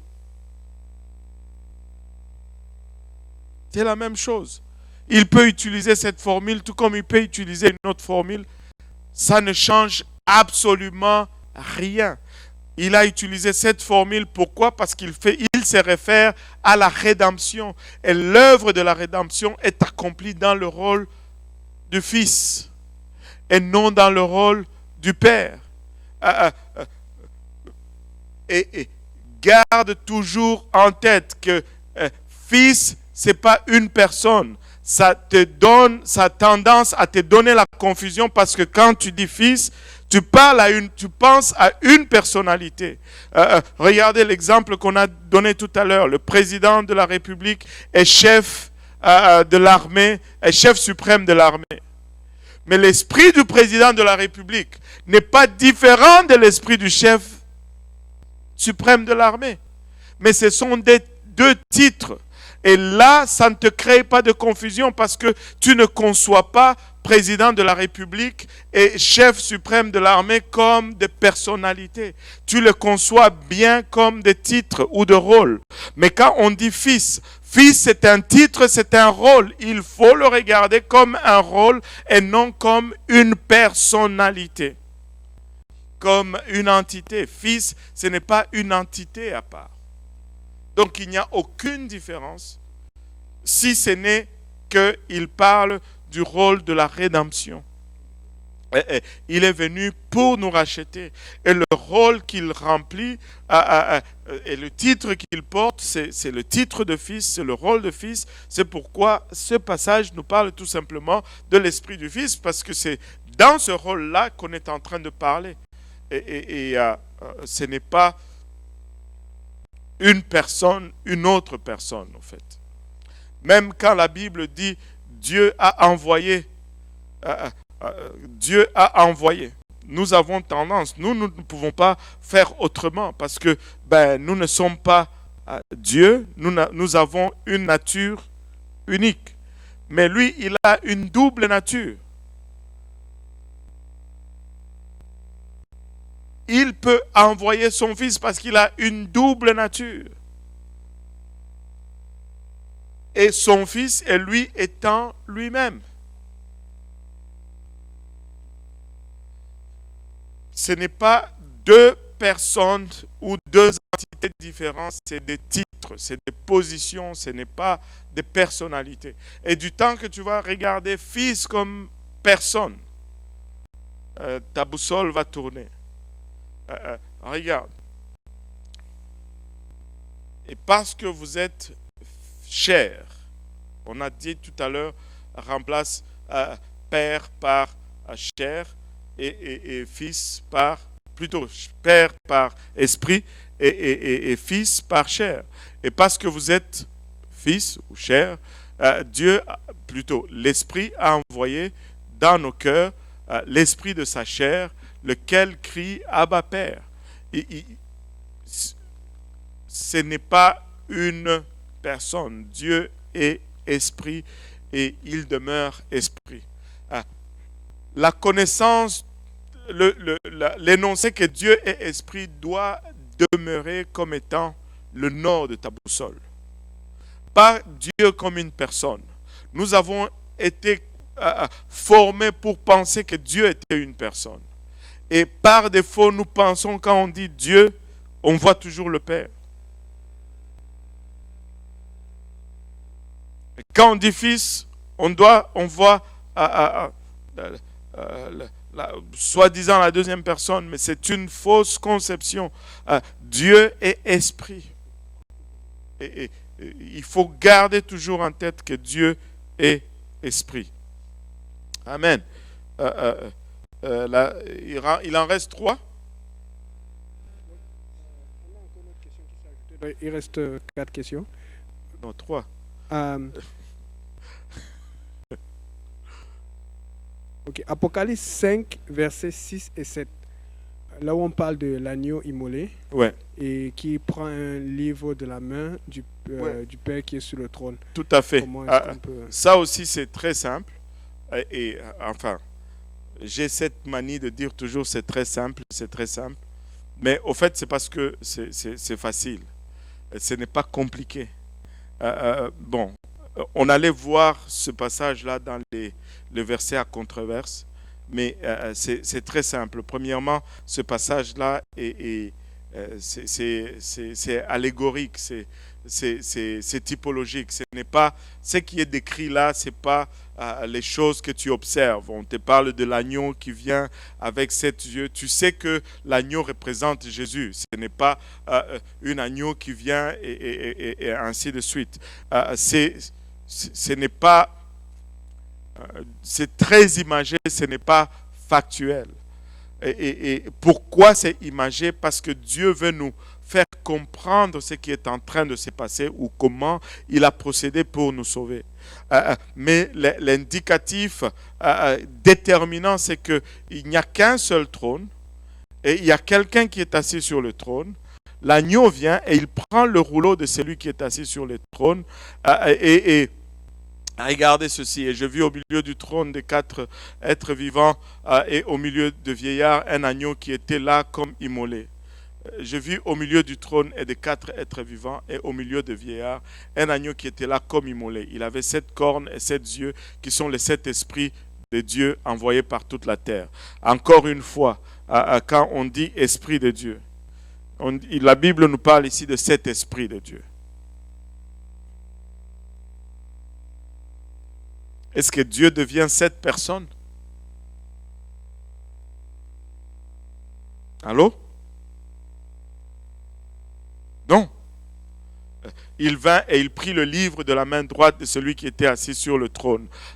On a tendance à penser, premièrement, cet agneau était au milieu du trône lui-même. Il vient et il prie. Comment s'il était au milieu du trône, il va maintenant venir au milieu du trône. Et si tu continues, je ne sais pas exactement quel verset, quand il eut pris le livre, les 4 êtres vivants et les 24 vieillards, oh boy, tu vas très vite.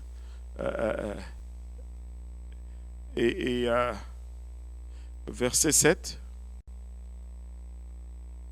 verset 8. Et quand il prit le livre, les 4 êtres vivants et les 24 vieillards se prosternèrent devant l'agneau, tenant chacun une harpe et des coupes d'or remplies de parfums qui sont le prière de saints. Continue, on va arriver au nœud qui résout ce passage. Il chantait un cantique nouveau en disant: tu es digne de prendre le livre et d'en ouvrir le sceau, car tu as été immolé et tu as racheté pour Dieu par ton sang des hommes de toute tribu, de toute langue, de tout peuple et de toute nation. Et je pense que ça va jusqu'au verset 15. Tu as fait d'eux un royaume de sacrificateurs pour notre Dieu, et ils régneront sur la terre. Je regardais, j'entendis la voix de beaucoup d'anges autour du trône, des êtres vivants et des vieillards, et leur nombre était des myriades, des myriades, des milliers et des milliers. Donne-moi le verset 15, je pense que c'est le verset 15.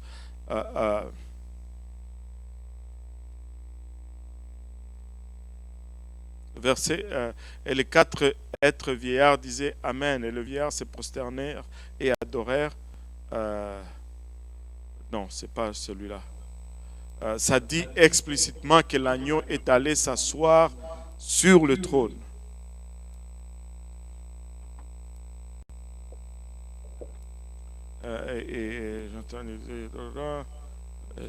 Et voilà, à celui qui est assis sur le trône et à l'agneau, soit la louange, l'honneur, la gloire et la force au siècle des siècles.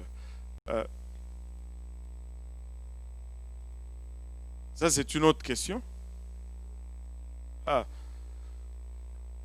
Non, dans Apocalypse 5, il y a un verset, tu sais, quand on dit l'agneau vient, il prend le rouleau, mais juste quelques versets après, ça nous dit l'agneau s'assoit au milieu du trône, l'agneau s'assoit sur le trône.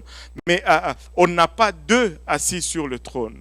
On n'a pas, s'il y avait un qui est assis sur le trône et l'agneau qui vient, qui s'assoit aussi sur le trône, on aura 2 entités assises sur le trône, ce qui n'est pas le cas. Ça, c'est très typologique. Ce n'est pas que l'agneau est là. On sait que l'agneau représente Christ. Ce n'est pas un animal qui est en train d'aller, mais Dieu utilise ce discours pour garder la force du message à travers le temps. Mais ce n'est pas littéralement un agneau, mais il est en train de parler du rôle de rédempteur qui est en train, au fait, d'aboutir à sa fin. Jésus retourne et il remet tout en ordre. Et il s'assoit éventuellement sur le trône et cela est fini. Ce n'est pas que celui qui est assis sur le trône est une personne. À part le corps de Jésus-Christ, Dieu n'a pas d'autre corps. Dieu est esprit. S'il va s'asseoir sur le trône, ça va être avec quel corps? Il n'a pas d'autre corps. Et si tu regardes au ciel, celui qui est assis sur le trône, c'est Jésus. Mais Apocalypse 5 est une énoncé figuratif et même toutes ces choses ce ne sont pas c'est pas une brebis avec 7 yeux qui marche vers le trône, mais c'est le Seigneur Jésus. Mais le message est donné comme ça pour que nous puissions saisir ce que Dieu est en train de faire. Mais ce n'est pas une personne qui est en train de dealer avec une autre personne.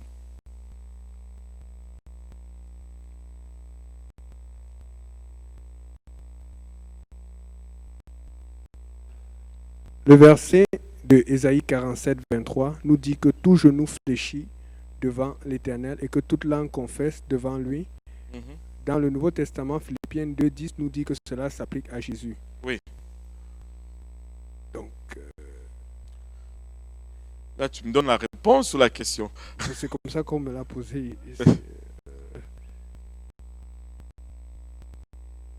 Peut-être ils veulent voir si est-ce que on peut Ouais. faire rapport avec Et ça. c'est ça, c'est plutôt le chapitre 6. Regarde le chapitre 6, verset 16. C'est pour revenir à ce qu'on disait avant, là.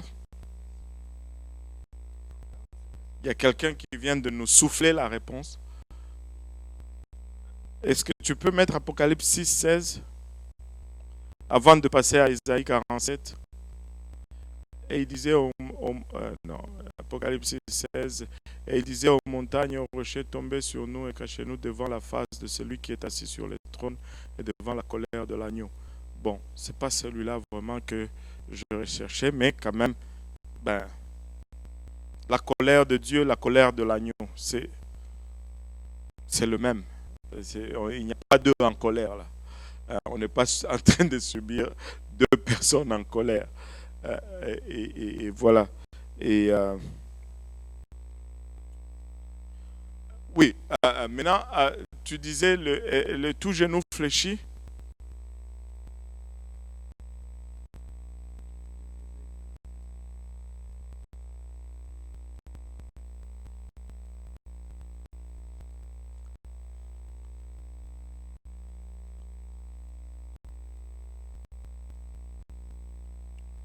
Oui, je pense que la personne a fait une erreur. C'est 45, 23 normalement. Ok, ça dit Ésaïe 45, Je le 23. jure par moi-même, la vérité sort de ma bouche et ma parole ne sera point révoquée. Tout genou fléchira devant moi, toute langue jurera par moi. En l'éternel, ouais, c'est ça, tout genou fléchira devant moi, toute langue jurera par moi. Ouais. Et pour Philippiens Mhm. 2, verset 10, ça dit ceci: afin qu'au nom de Jésus, tout genou fléchisse dans les cieux, sur la terre et sous la terre. Mhm. Et la question c'est? C'est ça, est-ce qu'on peut faire un rapport entre les deux? Oh, alléluia, le lien est clair. Si tout genou fléchit devant Dieu, et si tout genou fléchit devant Jésus, enfin, si Dieu est distinct de Jésus, alors on aura des genoux qui ne vont pas fléchir ou bien on aura un problème. Donc Jésus, c'est Dieu, c'est pourquoi tout genou fléchit devant lui et partout. Ok. Si Jésus n'était pas Dieu et qu'il dit que tout genou fléchit dans les cieux et que le Père habite les cieux, donc les genoux du Père aussi allaient fléchir. Allô? Mais vu qu'il est le Père, alors il n'y a pas de problème. Prochaine question. Hébreux 1.8. Ça dit ceci. Mais il dit au Fils, ton trône, ô Dieu, est éternel. Mhm. Le sceptre de ton règne est un sceptre d'équité. Mhm. Comment il appelle le Fils Dieu? Ton trône, ô Dieu, est éternel. Parce que Jésus c'est Dieu et qu'il joue le rôle de fils. Mais les gens apportent ça dans le sens que, est-ce que c'est pas ça qui prouve, selon les dits trinitaires, que Jésus est éternel depuis longtemps et il s'est juste réincarné? Ah, Jésus est éternel, ça c'est clair, mais comme Dieu, pas comme une autre entité. Maintenant, le problème avec ce concept, si on dit que Jésus était éternel et que Jésus était distinct de Dieu, on aurait deux éternels.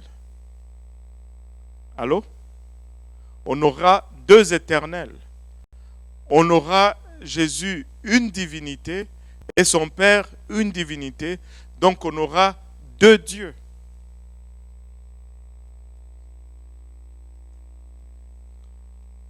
Nous n'avons pas de Dieu. Écoute, ô Israël, l'Éternel, notre Dieu, est un seul.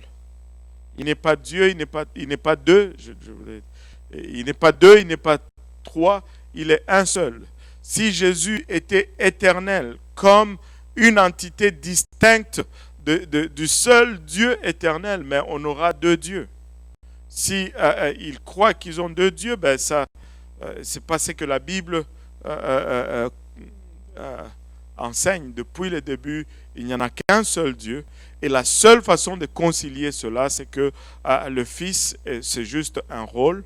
Et voilà. Sinon, si tu veux concilier ça d'une autre façon, mais tu as deux divinités. On ne veut pas avoir deux divinités. Amen. Prochaine question. Jean 12, verset 41. Ça dit ceci. Ésaïe dit ces choses lorsqu'il vit sa gloire et qu'il parla de lui. Donc, certains pensent que toujours il est en train de faire référence à la gloire du Fils qui, quand on ajoute dans Jean 17, verset 1 à on dit la gloire que j'avais auprès de toi. Écoutez, si Ésaïe a vu le Fils, il n'allait pas écrire tout ce qu'il a écrit. S'il y a un prophète qui est très catégorique au fait que Dieu est un seul, c'est bien Ésaïe. Regardez Ésaïe 43, 10. On va retourner à Jean 12, 41. Donne-moi d'abord Ésaïe 43, 10. Vous êtes mes témoins, dit l'Éternel, vous et mon serviteur que j'ai choisi, afin que vous le sachiez, que vous me croyez, compreniez que c'est moi. Avant moi, il n'a point été formé de Dieu, et après moi,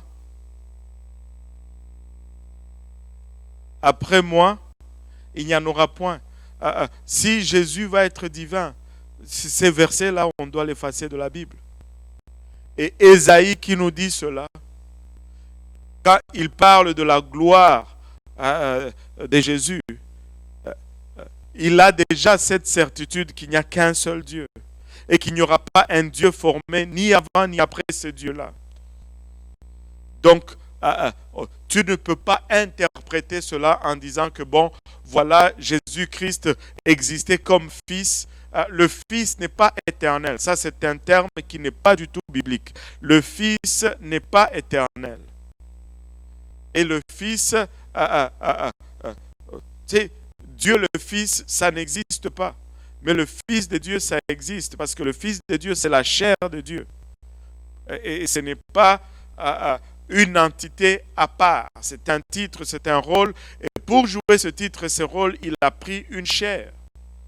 Mais cela ne fait pas de cette chair une personne divine à part. La chair de Jésus-Christ n'était pas divine. Si la chair était divine, elle n'allait pas mourir à la croix. Donc, Jean 12, c'est quoi? Jean 12, 41 ne fait pas référence à un fils éternel parce que le psaume nous dit, tu es mon fils, je t'ai engendré aujourd'hui. Le fils a été engendré à un moment donné dans le temps.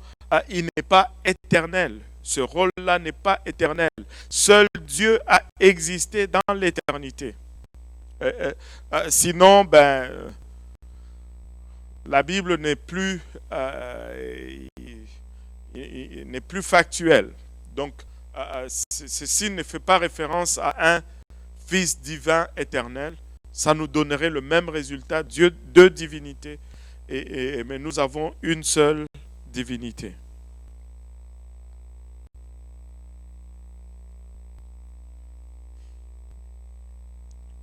Il y a une autre question?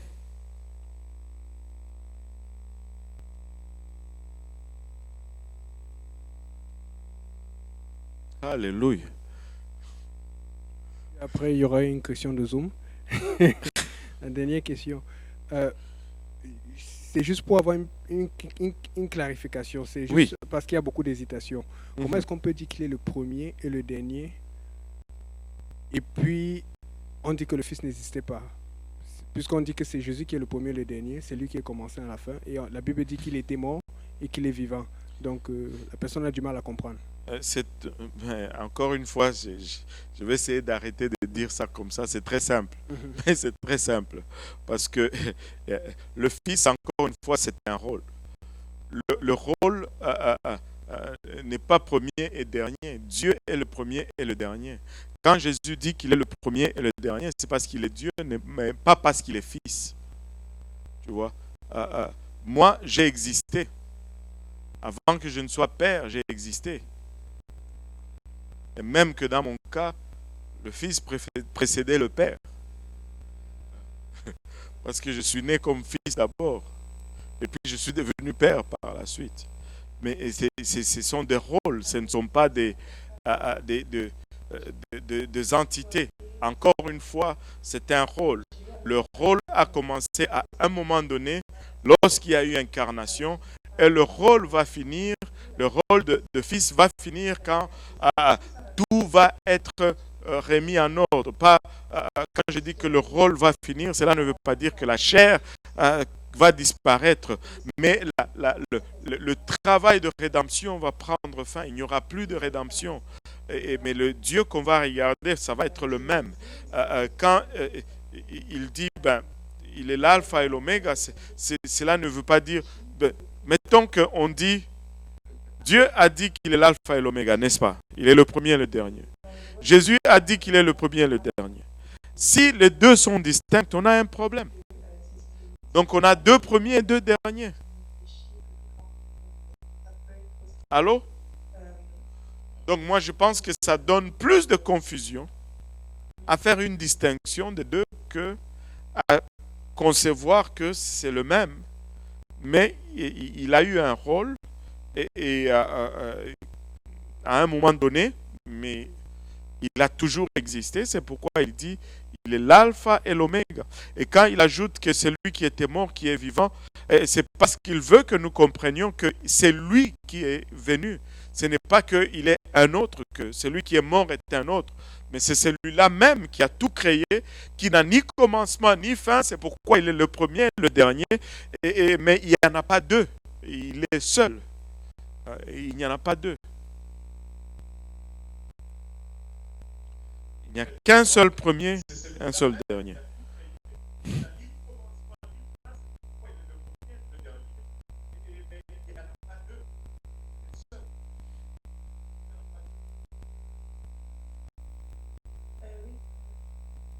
ok. Plus un commentaire pour appuyer son idée. Dans le Nouveau Testament, dans le livre de Romains 9, verset 5, dans la version d'Arby, Romains en quoi? anglais, la King James Version. Et ça nous dit que Jésus, c'est Dieu béni éternellement. Donc ça peut être un verset qui nous appuie l'unité de Dieu. Sinon aussi, dans l'Ancien Testament, j'ai aussi eu à voir dans Ésaïe 45, verset.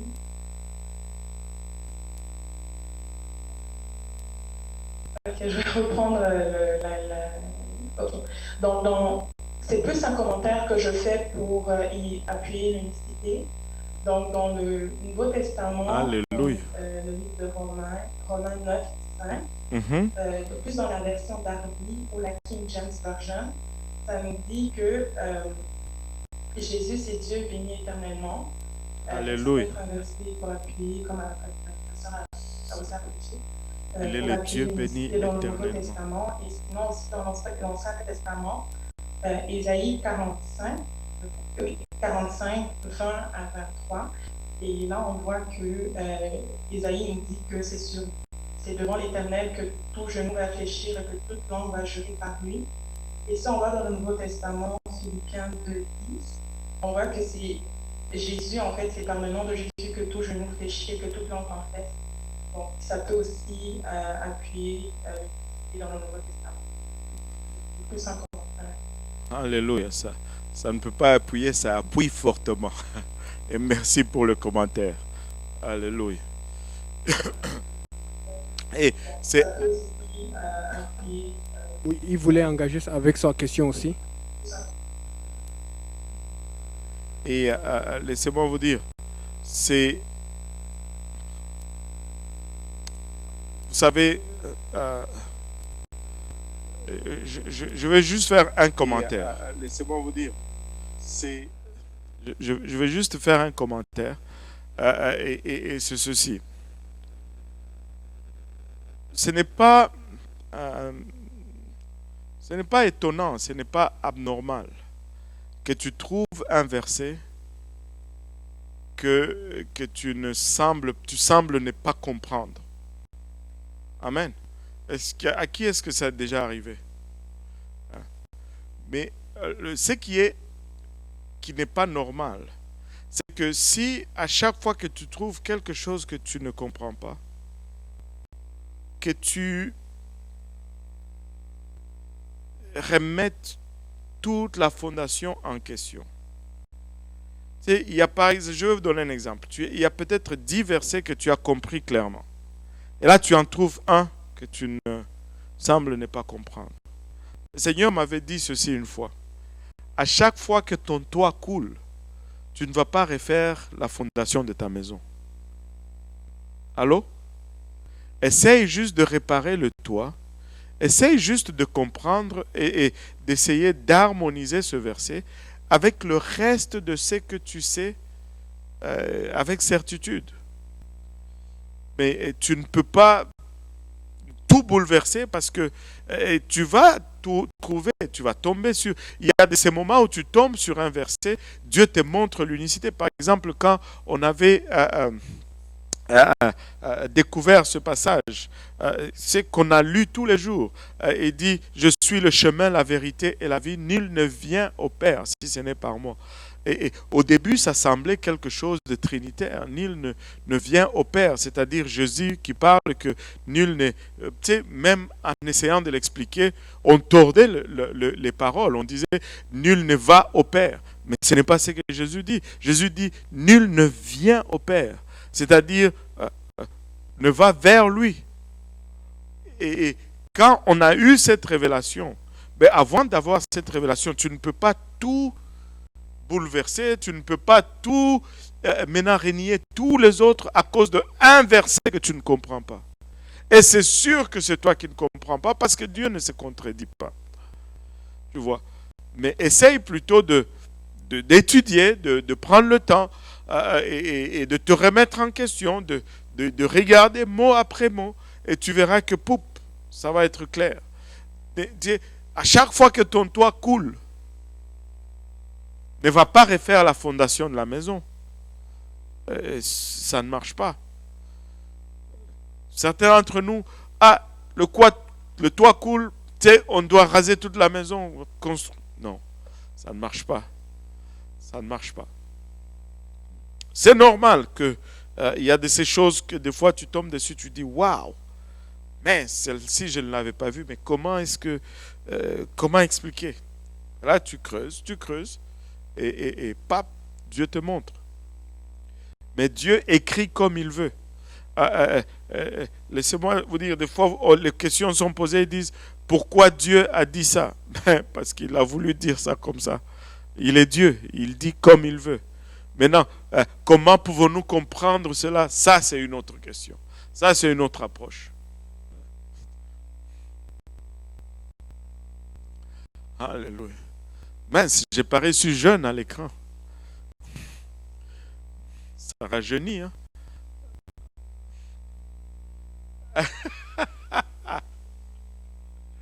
Alléluia. Et est-ce que je pense qu'on pourra conclure là, si à moins qu'il y ait une autre question, mais de toute façon, ce n'est pas fini.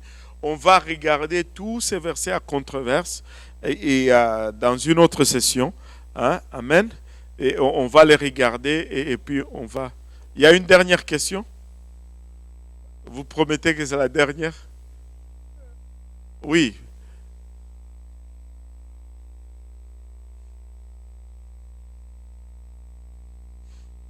Vous promettez que c'est la dernière?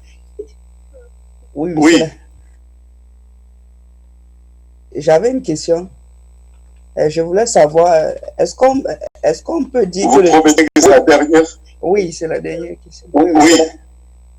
Est-ce qu'on peut dire en fait que le titre... J'avais une question. Est-ce qu'on peut dire que le titre Je voulais savoir, a pris fin après la justification? Oui, c'est la dernière question.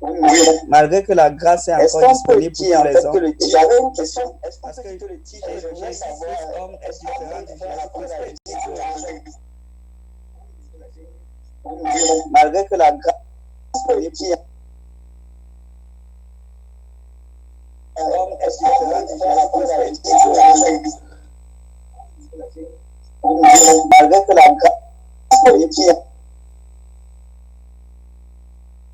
homme est différent.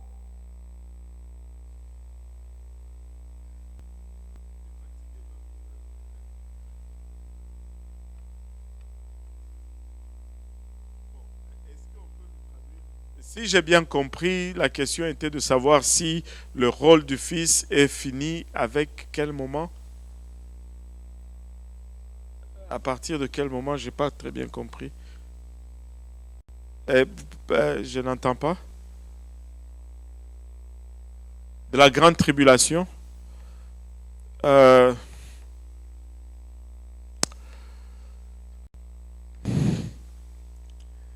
ne...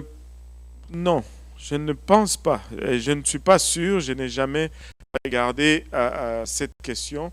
Le rôle du Fils, moi je pense qu'il continue parce que regarde, si le rôle du Fils, c'est vraiment le rôle de la rédemption.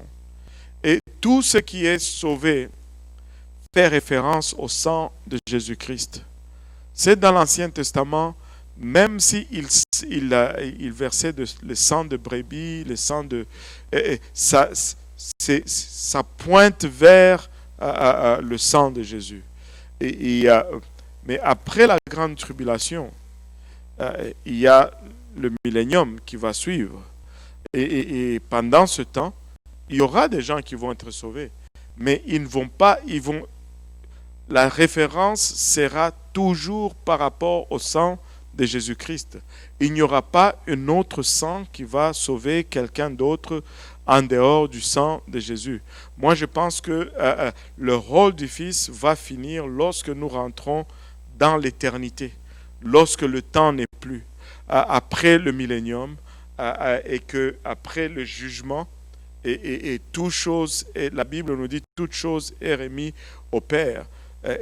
Il n'y a plus de rédemption qui va se faire. Mais après la grande tribulation, il y aura une rédemption qui va se faire. Même ceux qui vont sortir de la grande tribulation, la Bible nous dit, ils ont lavé leurs vêtements dans le sang de l'agneau. On se réfère toujours au sang de Jésus-Christ. Et donc, moi, je penche plutôt à dire que le rôle de la rédemption va aller jusqu'au jugement du grand trône blanc. Et après le jugement, on rentre dans l'éternité. La terre n'est plus, on a une nouvelle terre. Et nous sommes dans la nouvelle Jérusalem.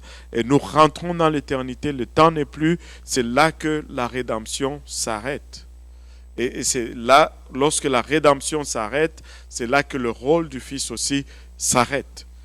Je peux me tromper, mais on peut aller tous au ciel, même si on croit différemment là-dessus. Alléluia.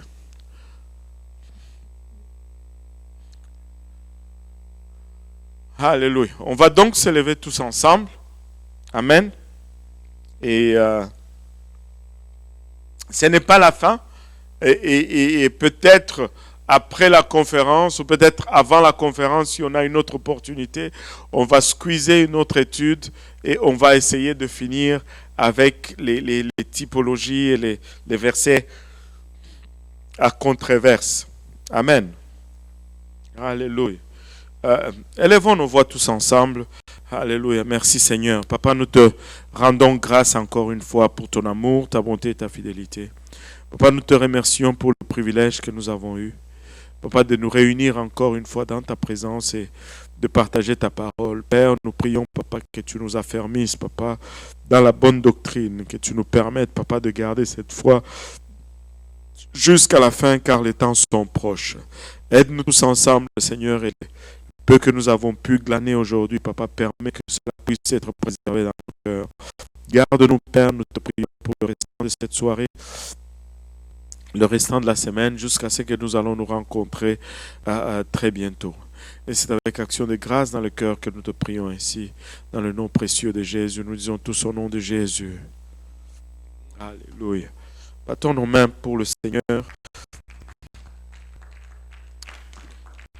Lui seul est digne de tout honneur, de toute louange, de toute gloire et de toute adoration. Que le Seigneur vous bénisse. Merci de votre participation.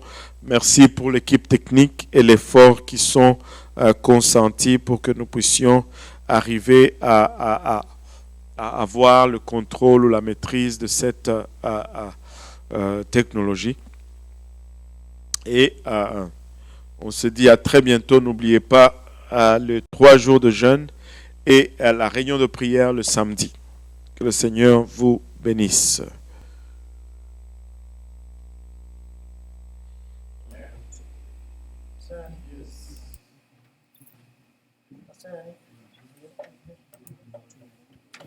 Mesdames et messieurs, c'est la fin pour aujourd'hui. Merci d'avoir été avec nous. Prochaine décision sur nos hommes demain à l'église pentecôtiste unie de Hochelaga. On devrait avoir un prédicateur invité, mais on n'a pas pris la confirmation. On attend que Dieu vous bénisse, frère Yannick. Au revoir. À bientôt.